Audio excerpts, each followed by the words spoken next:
This is my first video और शायद आप लोग मुझे जानते भी नहीं होंगे, पर 2026 में आप भी अपनी लाइफ को चेंज कर सकते हो। बहुत सारे ख्वाब, बहुत सारे प्लान जो आपने सोचे हुए हैं बट आपने अभी तक उनको अचीव नहीं किया, खुद को रुका हुआ फील कर रहे हैं, खुद को कहीं स्टक फील कर रहे हैं। मेरी एक बात याद रखिएगा, हारने के बाद कोशिश आपके रिजल्ट को चेंज करती है। हारने से नहीं घबराना, रुक जाने से घबराना है, क्योंकि रुके हुए इंसान की ज़िंदगी कभी चेंज नहीं होती। एक मूवी देख के मोटिवेशन नहीं आता है, मोटिवेशन खुद करने पे आता है। तो अब से ना बस लग जाओ। और यही चीज़ मैं आपको एक स्टोरी के थ्रू समझाने की कोशिश करूंगा कि कोशिश कितनी ज़रूरी है। आप जितनी मर्जी मोटिवेशन वीडियोस देख लें, यूट्यूब पे हज़ारों वीडियोस पड़ी हुई हैं, बट आपकी लाइफ तब तक चेंज नहीं होगी जब तक आप खुद कोशिश नहीं करेंगे। वक्त को वैल्यू दें, अपना एम सेट करें, एक गोल बनाएं और उसके पीछे तब तक भागें जब तक वो अचीव नहीं हो जाता। और अगर आप अभी तक ये वीडियो देख रहे हैं तो शायद आप भी थक चुके हैं, और शायद आप भी वो इंसान हैं जो रात को बड़े ख्वाब देखता है बट सुबह हालात को देखकर खामोश हो जाता है। शायद आप भी वो हैं जो मेहनत तो बहुत करते हैं बट उसका क्रेडिट कोई और ले जाता है। शायद आप भी वो हैं जिन्हें लोगों ने कहा था कि तुमसे नहीं होगा। और अगर ऐसा है तो ये चैनल आपके लिए है, क्योंकि यहाँ मैं आपको अमीरों की कहानियाँ नहीं सुनाऊंगा, यहाँ मैं आपको उन लोगों की कहानियाँ सुनाऊंगा जिन्होंने ज़ीरो से शुरू किया।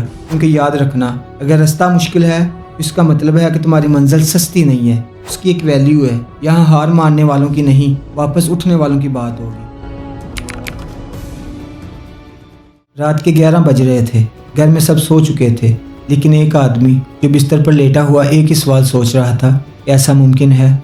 बिलाल 28 साल का लड़का एक छोटे से इलाके में रहता था।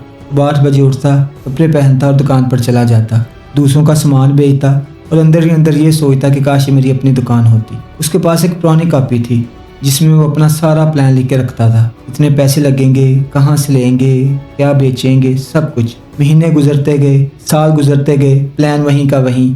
फिर एक सर्दियों की शाम बिलाल घर वापस आ रहा था। गली के मोड़ पर एक बुजुर्ग खड़े थे, हाथ कांप रहे थे, साइकिल एक तरफ गिरी हुई थी और साइकिल का टायर भी फटा हुआ था। बिलाल रुका और बाबा जी से पूछने लगा, बाबा जी कहाँ जाना है? बाबा जी ने कहा, बेटा बस गली के अगली तरफ ही मेरा घर है, लेकिन अब चला नहीं जा रहा। बिलाल ने साइकिल उठाई, बुजुर्ग का हाथ थामा और साथ चल दिया। घर के दरवाजे पर जाके बुजुर्ग ने बिलाल को कहा, बेटा उम्र भर एक सबक सीखा है, रास्ते लंबे नहीं होते, हम खुद खड़े रहते हैं, बस एक कदम उठाना पड़ता है। बिलाल की आंखों में आंसू आ गए, आंखें भर गई। वो बुजुर्ग को नहीं जानता था, लेकिन वो बात उसके लिए ही थी। अगले दिन बिलाल ने अपना फोन उठाया, वो बंद कॉपी खोली, अपने प्लान की तस्वीर खींची और अपने एक दोस्त को भेजी। और उस दोस्त ने वही तस्वीर अपने किसी दोस्त के साथ शेयर की जिसने सरमाया लगाना था। 6 महीने गुजरे, 6 मंथ के बाद एक छोटी सी दुकान खुली। रास्ता आसान नहीं था, ठोकरें आई, नुकसान हुआ, लेकिन वो बंद कॉपी अब खुली हुई थी। वो एक कदम जो उठाना था वो बिलाल ने उठा लिया था। अब वो आगे बढ़ रहा था। आज 3 साल बाद बिलाल का अपना कारोबार है। क्या आपके दिल में भी कोई ऐसा ख्वाब है